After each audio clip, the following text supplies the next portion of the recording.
तो कैसे हैं आप लोग? उम्मीद है आप सभी लोग अच्छे होंगे और अच्छे से अपनी पढ़ाई को कर रहे होंगे। आज की इस वीडियो में हम लोग पढ़ेंगे दर्पण, जो क्लास 10th फिजिक्स के पहले चैप्टर प्रकाश से ही है। और ठीक हम लोगों ने प्रकाश का परावर्तन विवर्तन सबको खत्म कर लिया था। अगर आपने इसकी पिछली वाली वीडियो को नहीं देखे हैं तो उसका लिंक डिस्क्रिप्शन में है, जाइए देख लीजिए, तभी इसको देखिएगा, तभी इसको मतलब यह समझ में आएगा। ठीक है, अब देखिए दर्पण। अब दर्पण बिना देरी किए हुए इसको क्या करते हैं, शुरू करते हैं। देखिए दर्पण क्या होता है, दर्पण कहते किसे हैं। ठीक है, अब देखिए दर्पण, उसमें हम अपने आप को मतलब छवि को देख सकते हैं, उसमें अपने छवि को क्या कर सकते हैं, देख सकते हैं, वही हो गया दर्पण। ठीक, दर्पण दो प्रकार का होता है। कितने प्रकार का होता है? दो प्रकार का होता है। पहला होता है समतल दर्पण, पहला होता है समतल दर्पण। दूसरा होता है गोलीय दर्पण। पहला होता है समतल दर्पण, दूसरा गोलीय दर्पण। ठीक, अब देखिए समतल दर्पण क्या, समतल दर्पण समझ लीजिए इसको, मतलब एकदम बराबर, कि मतलब एक समतल कांच की प्लेट है, उसको हम पीछे से क्या कर दें, लाल पेंट या फिर रेड ऑक्साइड का पेंट कर दें। ठीक, तो क्या हो गया, समतल दर्पण एकदम सीधे, मतलब ना कोई ऊंचा हो ना खाल हो, मतलब एकदम अच्छा समतल हो गया। लेकिन गोली दर्पण, देखिए पहले जान लीजिए गोली दर्पण, गोली दर्पण इसको समझिए। ठीक, गोली मतलब गोल। ठीक है, अब देखिए गोली दर्पण कितने प्रकार का, इसको अभी मिटा रहे हैं, इसको अभी मिटा रहे हैं, अभी इसको समझ लीजिएगा, तुरंत समझ लीजिएगा। अब जानिए गोली दर्पण कितने प्रकार का होता है। गोली दर्पण दो प्रकार के होते हैं। कितने प्रकार के होते हैं? दो प्रकार के होते हैं। पहला होता है अवतल, क्या होता है, अवतल। दूसरा होता है उत्तल, क्या होता है, उत्तल। पहला अवतल दर्पण, दूसरा उत्तल दर्पण। पहला अवतल दर्पण, दूसरा उत्तल दर्पण। अब अवतल दर्पण देखिए क्या होता है। अवतल दर्पण मतलब देखिए, अब इसको, इस गोले को समझाने का बारी आ गया, इस गोले को समझाने का बारी आ गया। देखिए पहले क्या करें, पहले हम राइट साइड यानी कि दाहिने राइट साइड की ओर कलाई करें। क्या करें, कलाई करें। इस तरफ पहले आप कलाई करिए, इस तरफ कलाई कर रहे हैं, देखिए इसी तरफ से कलाई करना है। ठीक है, अब देखिए इधर भी होगा, इसी तरह से कलाई होगा। हम इसलिए इसको बना रहे हैं कि आप अवतल दर्पण और उत्तल दर्पण को अच्छी तरीके से पहचान सकें कि अवतल दर्पण क्या है और उत्तल दर्पण क्या है। ठीक हो गया। अब इसको हम क्या कर दिए हैं, अच्छा जब यह दो भाग में बटेगा तब आधा आधा कटेगा कि नहीं कटेगा, कटेगा। तब इसको अलग करिए। देखिए इधर का साइड वाला क्या है, अवतल दर्पण है, क्या है, ये वाला अवतल दर्पण है, बना लेते हैं। ये वाला अवतल दर्पण है और ये वाला जो है यह उत्तल दर्पण है, क्या है, उत्तल दर्पण है। ठीक, ये वाला उत्तल दर्पण है। अब एकदम ध्यान से देखिएगा, एकदम ध्यान से देखिएगा। पहले हम इसको क्या करेंगे, जिस तरफ से कलाई हुआ है उसी तरफ से क्या करेंगे, देखेंगे। जिस तरफ से कलाई हुआ है उसी तरफ से देखेंगे। ठीक है, यह वाला अवतल है और यह वाला उत्तल है, इसको याद कर लीजिएगा। अब देखिए, अब पहले अवतल दर्पण जान लीजिए, उसके बाद हम उत्तल, दोनों को साथ में ही जान लेते हैं। क्या करते हैं, दोनों को साथ में। अब किस तरफ कलाई हुआ है, उस तरफ, इस तरफ चलते हैं। देखिए इस तरफ कलाई हुआ है, ऐसे है ना, ऐसे है, तो देखिए इसी तरह है ना। तब देखिए अब इस तरफ कलाई हुआ है, इसी तरह से हम देख रहे हैं, क्या कर रहे हैं, इसी तरफ से देख रहे हैं। जब हम इस तरह से देखेंगे, इस तरफ से, तब क्या हो रहा है, यह हमें क्या उभरा हुआ प्रतीत हो रहा है। क्या हो रहा है, उभरा हुआ प्रतीत हो रहा है। हो रहा है कि नहीं हो रहा है, हो रहा है। ठीक है, अब देखिए यह क्या हो रहा है, उभरा हुआ प्रतीत हो रहा है। तब अवतल दर्पण का हो गया कि यह बीच में क्या होता है, यह बीच में क्या होता है, उभरा होता है। क्या होता है, उभरा होता है, बीच में उभरा होता है। और किनारों पर ऐसे है ना, किनारों पर देखिए, किनारों पर दबा हुआ है, दबा हुआ कि नहीं है, दबा हुआ है। किनारों पर किनारों पर दबा हुआ होता है। क्या होता है? किनारों पर दबा हुआ होता है। ठीक, अब देखिए, अब उत्तल दर्पण को भी इसी तरह से देखेंगे। क्या करेंगे? इसी तरह से। कलाई किस तरह से हुआ? इसी तरह। देखिए, अब इसको ऐसे कर लेंगे। देखिए, कलाई है ना, इस तरह से। इसको भी मतलब ऐसा कर सकते हैं, लेकिन ऐसे हाथ हो नहीं रहा है, इसको ऐसे इसलिए करेंगे। क्या करेंगे? इस तरह से हाथ करेंगे। तब देखिए, यह बीच में क्या हो रहा है? दबा हुआ दिख रहा है। क्या हो रहा है? बीच में दबा हुआ दिख रहा है ना। तब इसका उल्टा, यह बीच में उभरा हुआ है, तो यह बीच में क्या है? बीच में दबा हुआ है। क्या है? बीच में दबा हुआ है। और किनारों पर क्या है? उभरा हुआ है। क्या है? किनारों पर उभरा हुआ है। ठीक, इसको एक बार और समझते हैं। दर्पण जिसमें छवि। ठीक, दर्पण दो प्रकार के होते हैं, समतल दर्पण, गोली दर्पण। समतल दर्पण हो गया। अब देखिए, गोली दर्पण दो प्रकार के होते हैं, अवतल दर्पण, उत्तल दर्पण।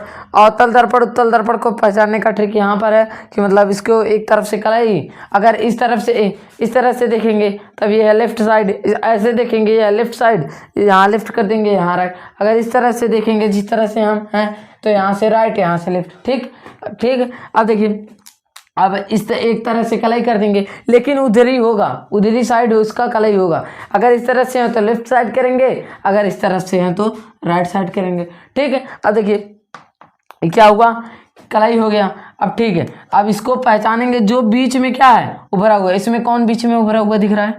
ये दिख रहा है ना, इस तरह से, जिस तरह से कलाई हुआ है, जिस तरफ से, इसी तरफ से देखेंगे, या बीच में उभरा हुआ है। ठीक, और बीच में किनारों पर क्या है? किनारों पर हल्का सा दबा हुआ है। और इसको देखिए, अब इसको ध्यान से दम, बीच में क्या है? दबा हुआ है, किनारों पर उभरा हुआ है। ठीक, अब हम देख लेते हैं दर्पण संबंधी कुछ परिभाषाएं। देखिए, दर्पण संबंधी कुछ परिभाषाएं। पहले उसका हम चित्र बना लेते हैं। किसका? अवतल दर्पण का चित्र बनाएंगे। ठीक, अवतल दर्पण का चित्र।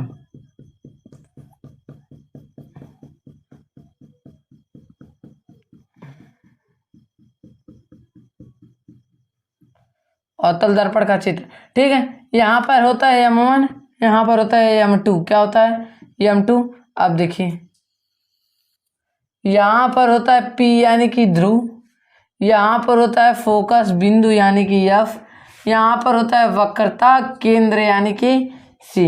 ठीक है, अब देखिए, एकदम ध्यान से देखिएगा। पहले बिना देरी किए इन सभी के हम परिभाषा को समझ लेते हैं। अब देखिए, पहले हम जानेंगे दर्पण का व्यास यानी कि द्वारक। क्या जानेंगे? द्वारक या फिर दर्पण का व्यास। द्वारक या फिर दर्पण का व्यास। देखिए, M1 है, M2 है। M1 तथा M2 के मिलाने वाली रेखा को क्या कहते हैं? द्वारक कहते हैं या फिर दर्पण का व्यास कहते हैं। M1 तथा M2 को मिलाने वाली रेखा को क्या कहते हैं? द्वारक या फिर दर्पण का व्यास कहते हैं। M1 तथा M2 को मिलाने वाली रेखा को क्या कहते हैं? द्वारक कहते हैं या फिर दर्पण का व्यास कहते हैं। ठीक है, अब देख लीजिए, P यानी कि ध्रुव। क्या चीज? P यानी कि ध्रुव।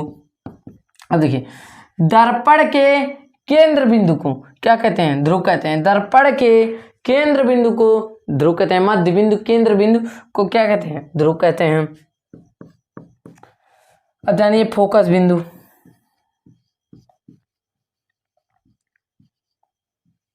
फोकस बिंदु क्या होता है? देखिए, आप कह सकते हैं वक्रता केंद्र तथा ध्रुव के बीच के बिंदु को क्या कहते हैं? फोकस बिंदु कहते हैं। क्या कहते हैं? वक्रता केंद्र तथा ध्रुव के बीच के बिंदु को क्या कहते हैं? फोकस बिंदु कहते हैं। लेकिन इसका परिभाषा कुछ और है। क्या कुछ और परिभाषा? देखिए, अब हम पढ़ लें, इसी के साथ एक नियम को भी हम जान लें। एक ही नियम को जानेंगे, फोकस बिंदु का परिभाषा, और वह नियम एक ही है। देखिए, पहला नियम है, जब प्रकाश की किरण मुख्य अक्ष के समांतर जाती है, कहाँ जाती है? मुख्य अक्ष के समांतर जाती है, तो परावर्तन के पश्चात वह जिस बिंदु से होकर आती है, कहाँ से आती है? जिस बिंदु से होकर आती है, उसे क्या कहते हैं? फोकस बिंदु कहते हैं। क्या कहते हैं? फोकस बिंदु कहते हैं। जब प्रकाश की किरण मुख्य अक्ष के समांतर जाती है तो परावर्तन के पश्चात कहाँ से चली जाती है, फोकस बिंदु से चली जाती है। उसी को फोकस बिंदु मतलब किस बिंदु से आ रही है उसी का नाम हो गया फोकस बिंदु। अब भाई क्या है, मुख्य अक्ष है, क्या है देखिए यहाँ पर है हाई जो रेखा है वह मुख्य अक्ष, क्या है यहाँ पर लिख दे रहे हैं मुख्य अक्ष। अब इसका भी जान लेते हैं परिभाषा कि मुख्य अक्ष क्या होता है।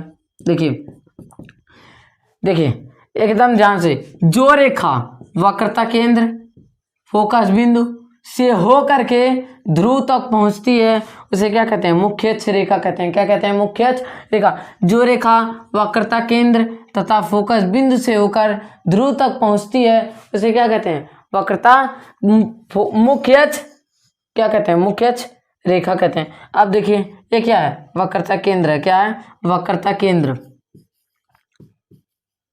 वक्रता केंद्र, वक्रता केंद्र इतना आसान नहीं है, देखिए थोड़ा सा बझा करके दिया है। कैसे दिया है, गोली दर्पण का वक्रता केंद्र उस गोले का केंद्र है, क्या चीज, गोली दर्पण का वक्रता केंद्र उस गोले का केंद्र है जिसका गोली दर्पण क्या है, एक भाग है, क्या है एक भाग है, उसे क्या कहते हैं, वक्रता केंद्र कहते हैं। गोली दर्पण का वक्रता केंद्र उस गोले का केंद्र है जिसका गोली दर्पण एक भाग है, उसे क्या कहते हैं, वक्रता केंद्र कहते हैं। फिर इसी गोले की त्रिज्या क्या कहलाती है, मतलब उसी की त्रिज्या क्या कहलाती है, वक्रता त्रिज्या कहलाती है। क्या कहलाती है, वक्रता त्रिज्या, इसी की त्रिज्या। फिर से एक बार देखिए, वक्रता त्रिज्या किसे कहते हैं, पहले इसको जानिए।